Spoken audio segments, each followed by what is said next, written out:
constitucional y le estaremos diciendo ya adiós al año 2022. Y si Dios permite, pues nos veremos en el año 2023. Yo anteriormente, en el siguiente año, pues si todo sigue igual, nos veremos otra vez. Quién sabe. Pero porque me tocaría impartir Derecho Laboral uno. Derecho Laboral uno, pues ya vemos. Ya veremos cómo nos va, primero Dios. Y si no, pues nos vemos en otra cátedra. Y si no, pues de todos modos nos veremos aún en los privados, ¿verdad? Pero nos veremos. No como enemigos, ¿verdad? Sino que como amigos. Realmente somos académicos y lo que importa es eso, la amistad. Miren, es realmente importante que así como son los grupos ahorita, pues que realmente no dejen de ser grupos. O sea, que continúen apoyándose hasta finalizar la carrera y aún cuando ya estén graduados, pues que continúen apoyándose porque vaya que hace falta a ustedes. Muchas veces le llegan casos a uno que uno pues, se pone a analizar, pensar, le da vueltas al caso y dentro de menos amigos tiene, menos contactos tiene, ¿verdad? Realmente. Hoy les quiero compartir un video yo les comenté, este es un video referido a derecho penal. Es uno de mis favoritos, Carlos Parma, hablando de la teoría de la pena, citando a Zaffaroni, y se los voy a compartir porque me parece muy interesante la temática. Y ya se las hablé un poquito, no sé si fue la semana pasada, respecto a esta teoría. Una ventana, vamos a ver, una pestaña.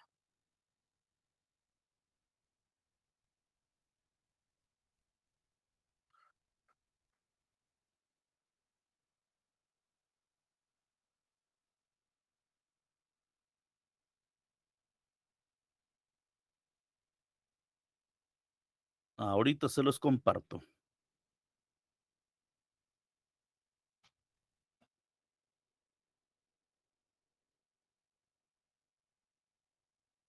Sí, se logra ver. Ahí va, pues. Raúl Eugenio Zaffaroni hace expresa referencia que la pena no tiene un fin. Es imposible encontrarle un fin. Solo puede estar en nuestras cabezas que juguemos algún fin. Que a su vez la pena no repara nada, no devuelve nada, no resucita ningún muerto, no reteje ningún himen, no soluciona en absoluto ningún patrimonio cuando sea vulnerado. La pena no repara. Entonces, la política criminal, que en Latinoamérica se encuentra desmembrada de la población, en sociedades fragmentadas, de extrema pobreza, en sociedades que buscan su rumbo, que superamos el 53% de pobres y más del 20% de indigentes por debajo de la línea de la pobreza, en sociedades donde hay que decirlo aquí en estos congresos, que en Latinoamérica mueren por día más niños, mueren de hambre que todos los atentados hechos en las Torres Gemelas, en Atocha y en todos esos lugares. Sin embargo, por supuesto, en el país ni ningún diario europeo. Y están todos los días al lado nuestro. Estos, y no otros son los problemas de Latinoamérica. Este fragmentamiento que existe, el dolor de saber que con la ley no estamos solucionando absolutamente nada. Entonces, si podemos pasar la imagen, Bárbara, la idea de Raúl Eugenio Zaffaroni es una idea, por supuesto, profundamente humana. La pena hay que tener en su mochila, que no le puede faltar a un estudiante latinoamericano en su mochila. Y pensé en tres cosas. Esencialmente tres cosas que no le... Yo también, maestro.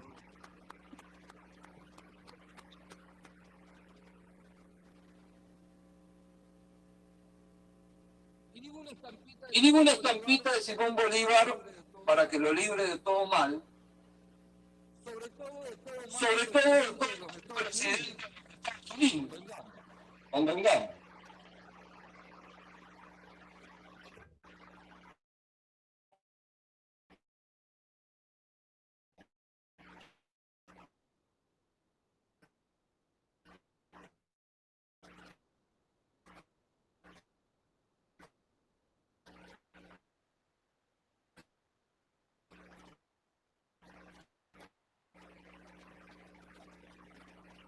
Después el estudiante tenía que tener como segunda condición en su mochila la constitución de su país. Es una buena idea. Y finalmente, y la Convención Internacional como tercer cuestión infaltable en su mochila, un libro de Zaffaroni. Cualquiera.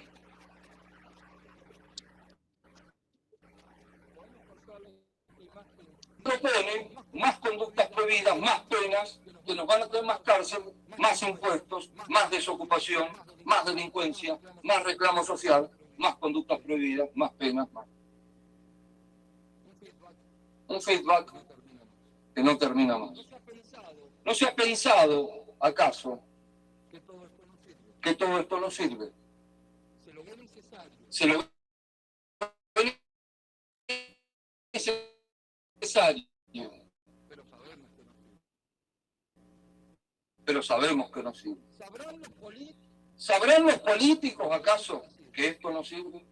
Lo único que sirve, y todos los que estamos aquí lo sabemos, y lo sabemos bien, son más escuelas, más trabajo, más fábricas, más educación, sabemos bien, más vivienda. Eso es lo que sirve. Esto no sirve.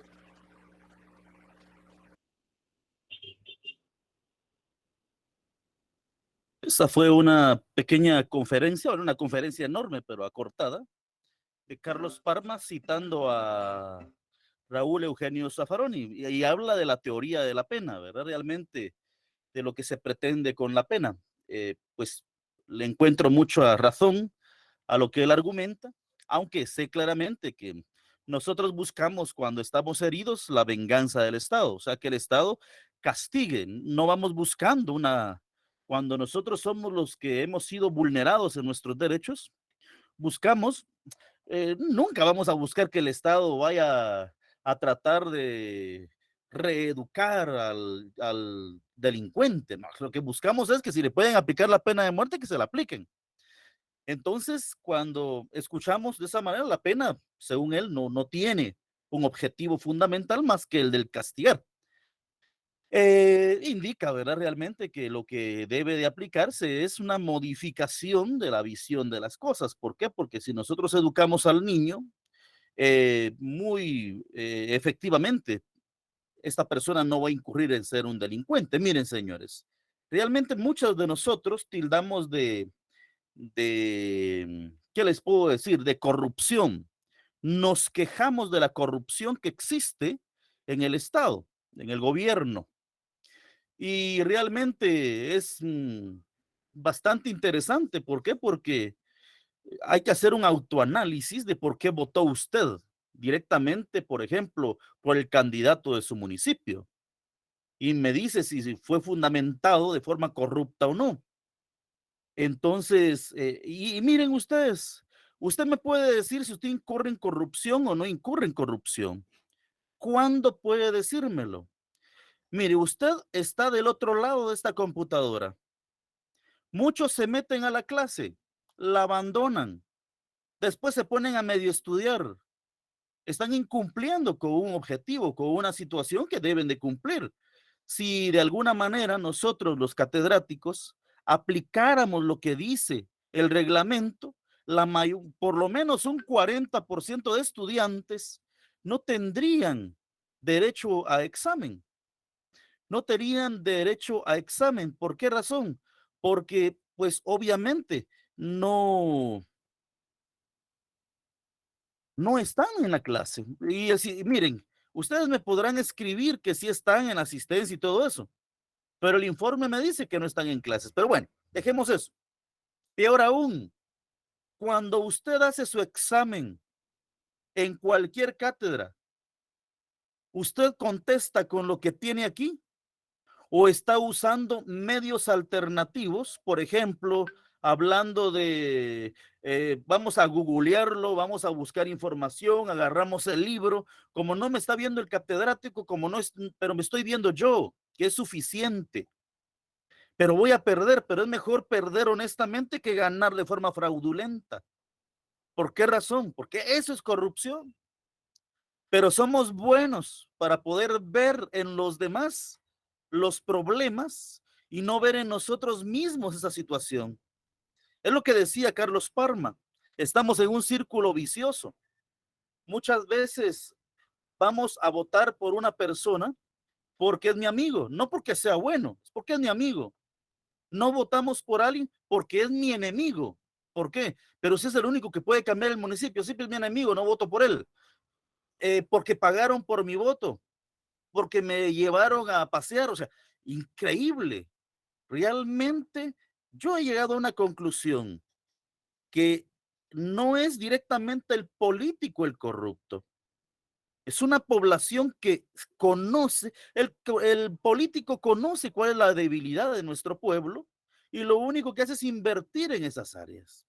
Compañeros, los cambios los debemos de hacer nosotros. ¿Y dónde? Cuando hace sus exámenes. Estudia cabalidad, esfuércese y se va a dar cuenta que el cambio inicia con nosotros.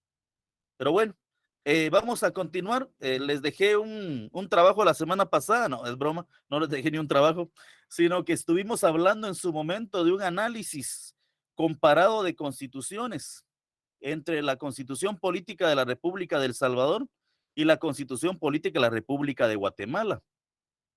Y así rápidamente, vamos a analizarlo rápidamente. Y lo vamos a hacer de la siguiente manera. Una ventana. Esto es derecho comparado. Algunos se metieron a eso respecto al trabajo. Vamos a ver, lo vamos a activar. Aquí estamos. Análisis comparado.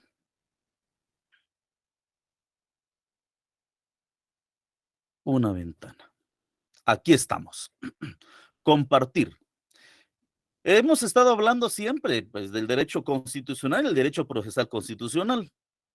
En el presente caso, vamos a hacer un pequeño cuadro comparativo de dos constituciones políticas. La Constitución Política de la República de El Salvador y la Constitución Política de la República de Guatemala, especialmente, solamente en los contextos que se refieren a la presidencia de la República.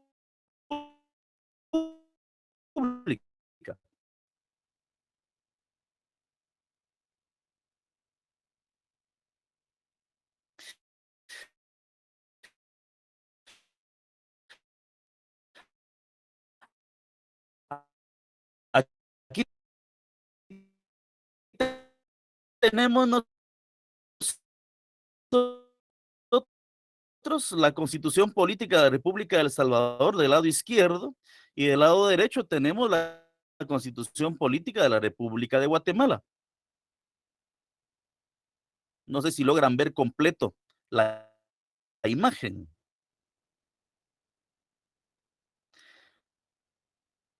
Pero vemos artículo 150 no, no presenta mayor complicación.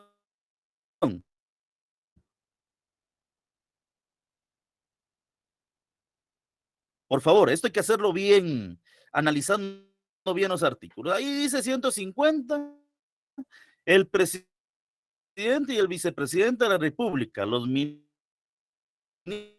y viceministros de Estado y sus funcionarios dependientes integran el órgano ejecutivo.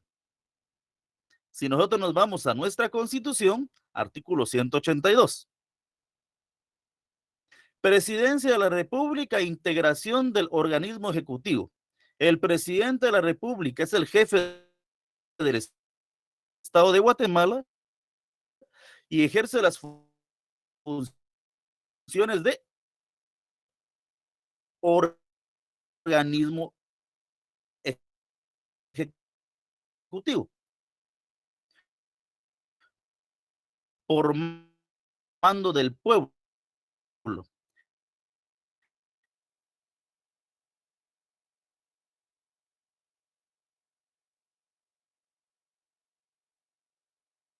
El presidente de la República actuará siempre